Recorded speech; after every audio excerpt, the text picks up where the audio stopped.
From AR, we've achieved a lot financially, we've grown great as a company, and we have done some amazing charity.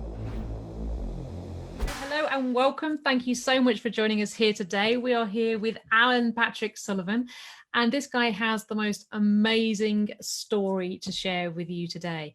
He has done the extraordinary task in the middle of, let's just get this right, we are sitting here in 2020, in the middle of all this crazy chaos the last couple of years, in the middle of the tenant fee ban and Corona.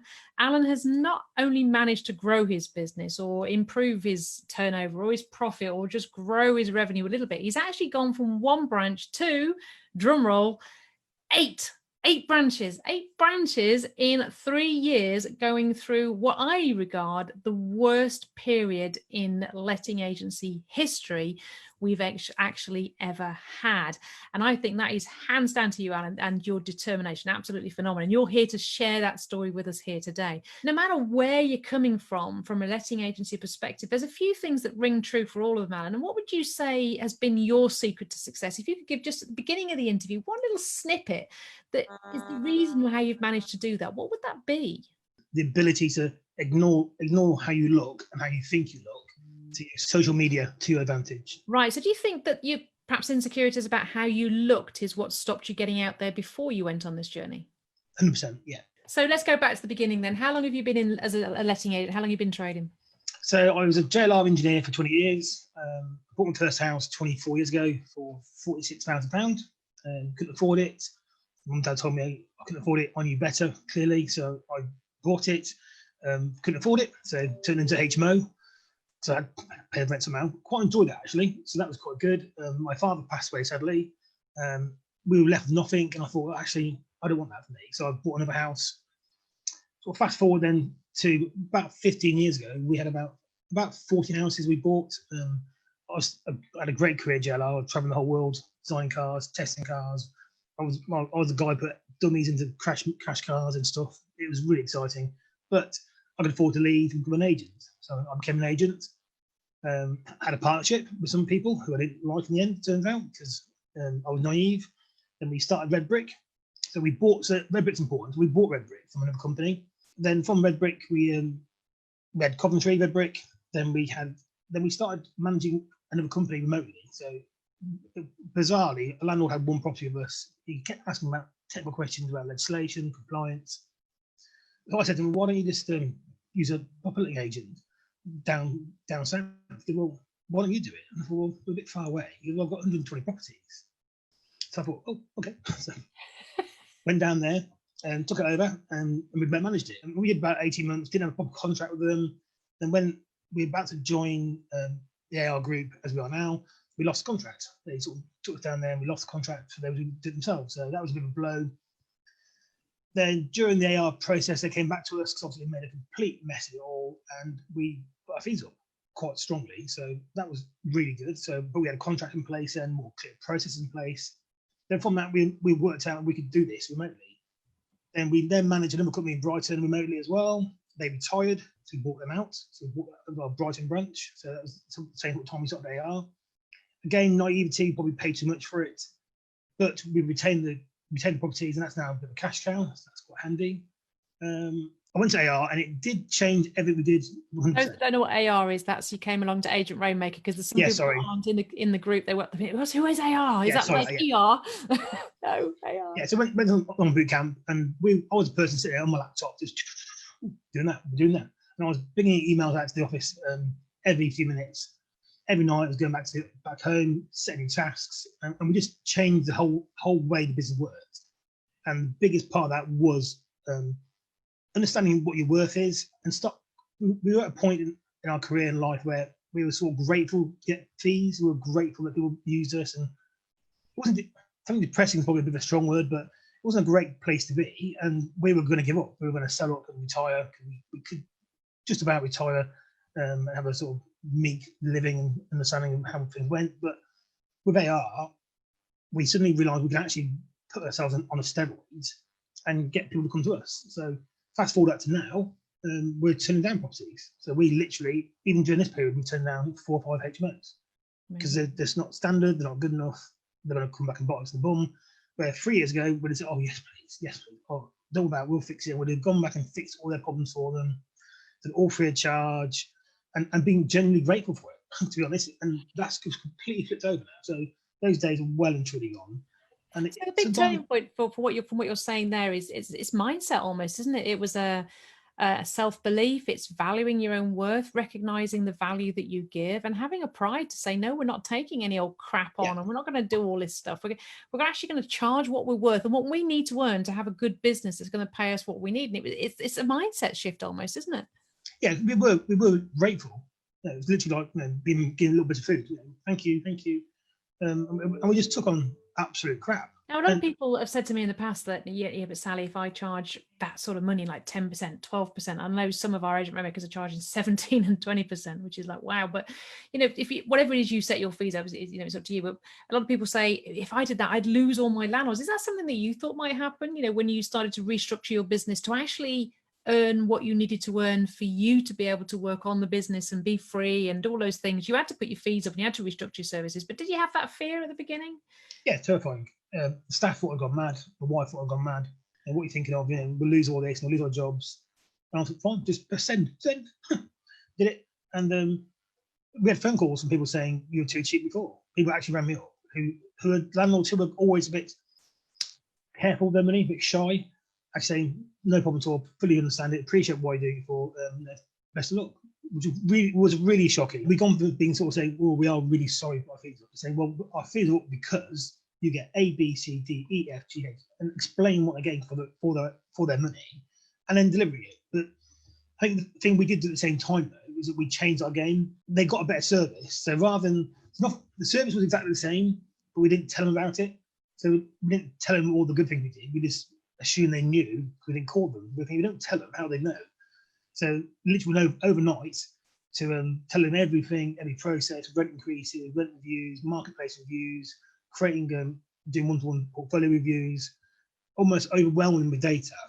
And then, it sort of worked. I mean, not everyone has to restructure the fees, but if you're running a business that's not working for you, you've got to, in order to get it to the place where you want it to get to. And then with that comes that pride and self-confidence. And I think what you're describing there is then, because you're proud and you're confident about your service, you wanted to tell everybody about it. It's like, this is what I'm doing for you, and I've done this and I've done this. And all of a sudden I can just feel the confidence in how you must have felt at that time. Must have been quite powerful. Now, during bootcamp, I know you built quite a big plan that you wanted to grow and not quite take over the world, but you wanted to really sort of expand your business and take it new levels. Did you ever think then, at that point, when you were just still looking to see if you'd lost a couple of landlords, did you ever think you'd be where you are now then? Yes, to be honest, because I am confident. I'm good at what I'm doing, but I'd sort of forgotten that completely, and I'd sort of gotten into a rut where I accepted being third or fourth best. I accepted not getting the best fees.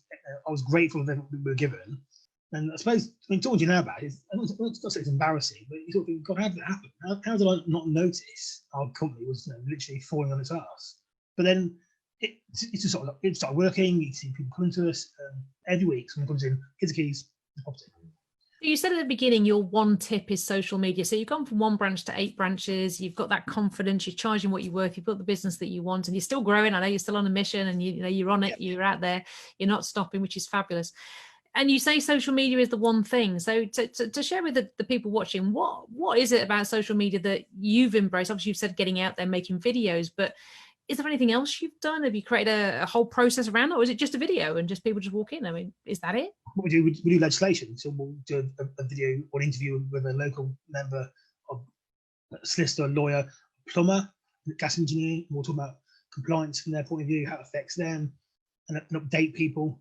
And we offer people just free information. We don't charge for it, and they sort of work out in their head, and they're right. So I can do it myself. So you can follow our videos and do it, and you can do it. If you follow our videos, you can do everything we do. Easy. Or they think, sod it, here's the keys, you do it. And I do bring my family into the videos. So my daughter's in videos quite a lot. So Yaz must have said something, because normally when I do videos at home, you can see the 2 doors, the kids and the dog move back and forth. So they're not said a word. So yeah, and I think it brings a realization that you are real, that you're not behind virtual Zoom walls. So before the boot camp, I've never in a million years did a video. Literally, I'd never done a video in my life until boot camp, and I've worked out quickly. We've done 300 in the last 12 months. 300 in 12 months. God, that's like one every week, isn't it? It's 1 or 2 every day. One every day. Sorry, yeah. God, can't even add up. Yeah, one every. Blimey, wow, that's a lot of videos, isn't it? And it definitely works because, as you say, we've gone through tenancy ban, we've gone through HHRS, we've gone through a whole regular legislation, then we've gone through COVID, and we're getting bigger and bigger and bigger. So amazing. Something's working well. So number 2 tip then, social media number 1, number 2, well, mindset's got to be in there, hasn't it? The mindset, we'll make mindset number 2. Number 3, what else would you say has been the key to success? I mean, are you doing all this on your own? Have you got JVs? Are you working in collaboration? Or Adam for the Inner Circle, and we started White Brick. So White Brick's a remote management company, so that manages other companies. I said to Adam, why don't we, rather than working for the people, why don't we work with them and sort of joint venture them? So, for example, Bristol is a joint venture. So the contract is Bristol Red Brick has to outsource to White Brick. So we are the White Brick provider. Then we own half of Bristol and we own half of Liverpool. We will own half of Scotland, etc., etc. So we own 50% of the main company. The main company outsource it to the sub company, and then we get to sort of work with people we trust and know on the ground. If they don't know the processes and policies, we'll train them. We've got guides, processes and guidelines for them. They use our brand, so obviously that's why Red Brick's now got so many offices, because they're all joint ventures with people, and it sort of grows organically. So you've looked at different ways to grow the business other than just branch. And from a business perspective, one of the real great ways to grow is actually buy your supply line. And what you're doing there is supply management to your own branches. You've got your legal services now. I no doubt you do maintenance as well, do you? I don't know. Yeah, that's another. It might be. So you're sort of growing like a big spider's web, really, aren't you? Yeah, self-feeding. Yeah, self-feeding. Yeah, which is really quite fascinating. And obviously you've got lots of people on the ground as well, which is great. So you've got JV people and people to work with. So it's not all you, because then that brings the stress and the pressure back. So it sounds to me like you're creating quite a fantastic little network then, although not quite so little. Yeah, I suppose not. Yeah, I suppose not. And I think what's really interesting is, like, if you go back 4 years ago, this whole community with the AR, the Agent Maker community, and just really the whole process of letting agents coming together, not necessarily AR, because there's other groups out there as well. There's agents growth strategies and all different groups out there. But 4 years ago, this really didn't happen, did it? Letting agents didn't come together and connect and talk and share and stuff like that. So this is actually quite a new thing. And I wonder, do you think there's some agents out there that don't realize this network, this community, this opportunity is out there, do you think? There must be, because we've gone to buy a few companies in the last few months that we're always trying to buy companies, and you do due diligence and you think, Christ, where have you been? How did you not know? A great example of this is client money protection. The amount of people we've been to says, oh, we're about to go over 148 bank accounts. What for? What the hell are you on about? You think, well, how do you not know this? And because they don't have no social media interaction. So what's next then, Patrick? What's the plan? Where are we going? So we're starting landlord legals. So that's going to be to support landlords, basically legal support for landlords. So we do Section 8, Section 21, we do arbitration. So we saw it as an opportunity to create a legal company to just do pure advice for agencies mainly, and landlords as they come up. So that was interesting. What else next? Scotland's next. So we were going to do Scotland before COVID. And obviously COVID happened, so we can't do that for a while. So that'll probably come in the end of the year with Adam. We're looking now at hybrid sales. So we're looking at bringing sales staff purely on contract at a hybrid system, purely on commission, using our branding. We're going to pour long to start generating, using the money we've got from back-to-back loans to pump out Valpower. We're going to use both, I think, and try and get all that out there. New websites, automated application forms. So we've changed. Well, we've all done this. Everyone watching has done this. So now you see a video, see a YouTube video, you like it or not, you like it, you then apply. Then if we like you, you can go and see it, and then you sign for it. Do you think without Corona that we would have all moved ahead this fast? Because I think a lot of agents have really excelled in the last 8 weeks, technologically wise. No chance. I mean, we were still doing view. I mean, it sounds ridiculous. I remember a time you could sit on an airplane and smoke. I mean, I didn't smoke, but you think back, you think, God, that really happened. And then I think, like now, Christ, 5 months ago, we were doing viewing. We were doing like 10, 15 viewings a day, minimum per branch. Crazy. Now we do too. We've been forced by COVID to make a step change, and we're not going to go back. So we're not going to go back to doing 10 viewings per property. No way. We're seeing 90% reduction in viewings. Yeah, brilliant. the same, if not more, applications from those same. But exactly the same. It's great. So amazing plans there for you then, Patrick. I mean, it just sounds so exciting. And I think final words for the people watching that are perhaps thinking, God, I'd love to do that, but it all sounds really scary. What would you say to somebody in that position? Because it's not natural. No one's natural to be on TV unless you're a presenter. Do I care anymore? Not really. Do I enjoy it? Actually, I do. It's a bit addictive, I'm being honest. I've got a studio at home, got a studio at work. We've built a new office. Part of boot camp, I thought we've got to buy a new office. And I remember leaving one night from Wolverhampton, going to someone who turned us down and said, "Oh, we want to buy it," put an offer in, and they accepted. I thought, "Crikey, we just bought the office while at boot camp." That fell through. Then we bought a bigger office, which is even better. Oh. So, and the new office has got a studio in. And my wife thought, "What do you do that for?" Well, to do videos, and it just changed everything. And yeah, I'm not saying videos are everything. You've got to have a base business. You've got to have, in my opinion, a really good compliance level. There's no point doing any of this stuff at all if you're not compliant. The days of winging it, googling it, are well and truly gone. One bit of advice I'd say, this sounds really bad. Don't cringe, Sally. Go and check the shelter website, because their legislation is actually quite good. Absolutely sharp. And it's sharper than anybody else's. They're well ahead of ours. About 45 political campaigners on their payroll. So, I mean, they're going to be red hot. Yeah, you just watch the Arla website, shelter websites in Arla. Follow shelter definitely, and you'll be amazed at what you didn't know.